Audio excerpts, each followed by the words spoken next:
Kar chuny jaluo. Jokayongo ka ochako duogo. Jokayongo ni to kato gima koro lit. Piny tek jowadwa oridore.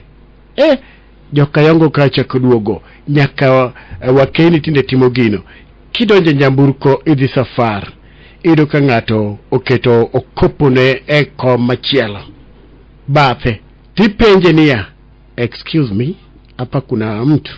Ndiyo. Sindiyo, sinaona bagi iko hapa. Ya to no wadhao yawa.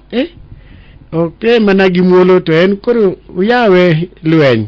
Jokayongo gochako duogo to moloyo de joma chuo. To bagni wer ketege godhiambo ka sani koro ipango mtokni sani Machakos, Kisumu, Ahero mowuok, kaeto jokayongo gi giero bedo joma chuo. Odich obede kom matunja to keto bag ka.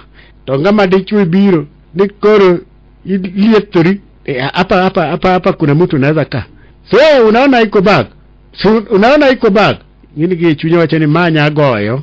Oneno bag ka to pudu penja ngoge ni. Koro chakidhi idiyori kama chongi gine. To kama obede kom mayo maber to bag oketo. Koro kang mudho donjo mathini to siko wang'e pong' gi nyipolo masik donjo. Ka nyapolo moro odonjo ni, excuse me, hapa kuna mtu.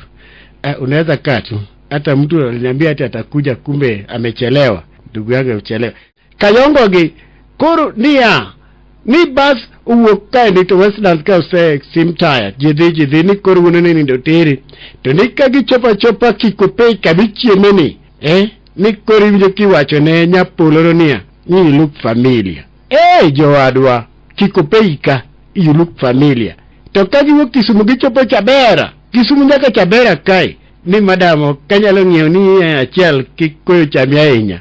Ni jowuogo Kisumu gidhi mana cho Bondo, kata gidhi mana Uyam, kata gidhi mana cho Maseno. To ni Kisian kae ni donge nyalo konya gi namba ni. Kar chuny jaluo.